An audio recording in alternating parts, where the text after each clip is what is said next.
شروع اللہ تعالیٰ کے بابرکت نام سے جو دلوں کے بھید خوب جانتا ہے۔ روم کے ایک جنگجو بہادر نے حضرت عمر رضی اللہ تعالیٰ عنہ کے زمانے میں مسلمانوں کی ایک جماعت کو قید کر لیا اور شاہ روم سے بیان کیا کہ مسلمانوں میں ایک ایسا شخص نہایت قوی اور محیب قسم کا انسان ہے جس کو دیکھ کر بھی خوف معلوم ہوتا ہے۔ یہ سن کر بادشاہ روم نے اس شخص کو دیکھنے کے لیے طلب کیا۔ اس زمانے کے دستور کے مطابق شاہ روم کے سامنے زنجیر لگی ہوئی تھی، جس کی وجہ سے باہر سے آنے والے کو بادشاہ کے سامنے جھک کر آنا پڑتا تھا۔ جب اس مرد مومن نے زنجیر دیکھی اور معلوم ہوا کہ اس کے نیچے جھک کے آگے جانا ہوگا تو اس نے بادشاہ کے پاس جانے سے انکار کر دیا۔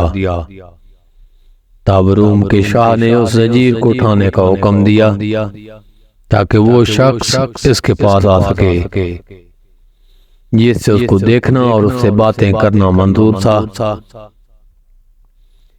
چنانچہ جب وہ شخص بادشاہ کے پاس گیا تو بادشاہ نے اس شخص سے کہا کہ تم ہمارے دین میں داخل ہو جاؤ تاکہ میں اپنی انگوٹھی تم کو پہنا کر روم کی سلطنت عطا کر دوں۔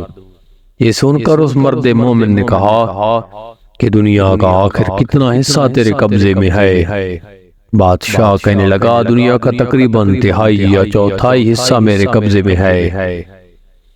اس مرد مومن نے جواب دیا کہ اگر پوری دنیا بھی تیرے قبضے میں ہوتی اور تو ایک دن کی آذان کی عوض مجھے دیتا تو میں تب بھی تیری یہ دعوت قبول نہ کرتا، جبکہ تو اپنی سلطنت کی عوض میرا ایمان خریدنا چاہتا ہے۔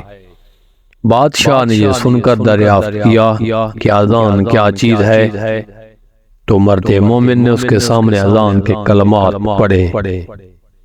یہ سن کر بادشاہ سمجھ گیا کہ اس کے دل میں حضرت محمد صلی اللہ علیہ وآلہ وسلم کی محبت سما چکی ہے، اس طرح کام نہیں چلے گا۔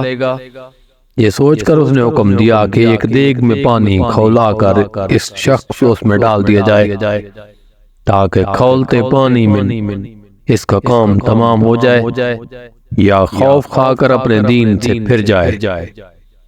چنانچہ حکم کی تعمیل کی گئی۔ جب اس مرد مومن کو دیگ میں ڈالا گیا تو وہ بسم اللہ پڑھ کر داخل ہوا اور حکم الہی کی برکت سے دوسری جانب سے باہر آ گیا۔ یہ دیکھ کر لوگوں کو اور بھی تعجب ہوا اور اس کے بعد بادشاہ نے حکم دیا کہ اندھیری کوٹھڑی میں اس کو بند کر دیا جائے اور 40 دن تک سوائے خنزیر اور شراب کی کوئی اور چیز اس کی کوٹھڑی میں نہ ڈالی جائے۔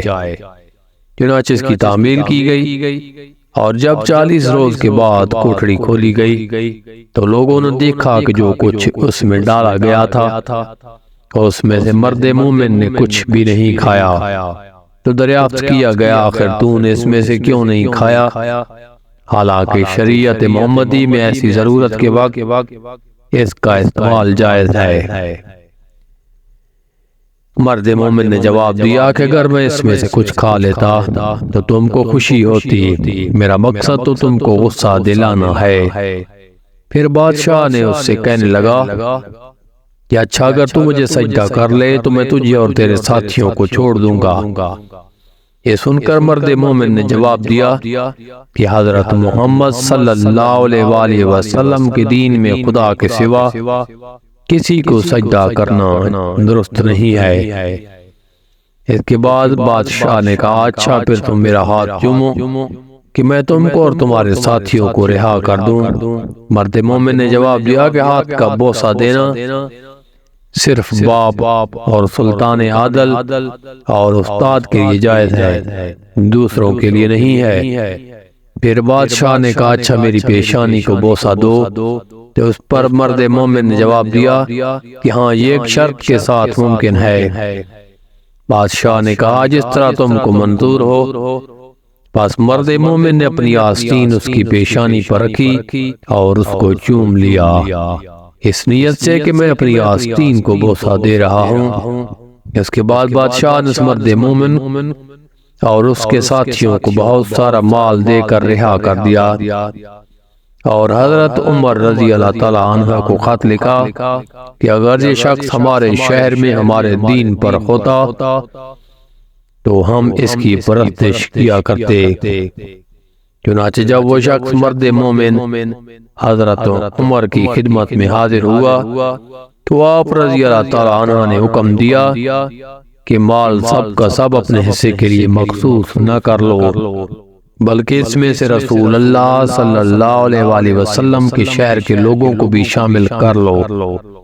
یہ سن کر مرد مومن نے اس کی تعمیل کی، اور جو عطیہ یا نذرانہ اس کو ملا تھا تو اس میں سب لوگوں کو شریک کر لیا۔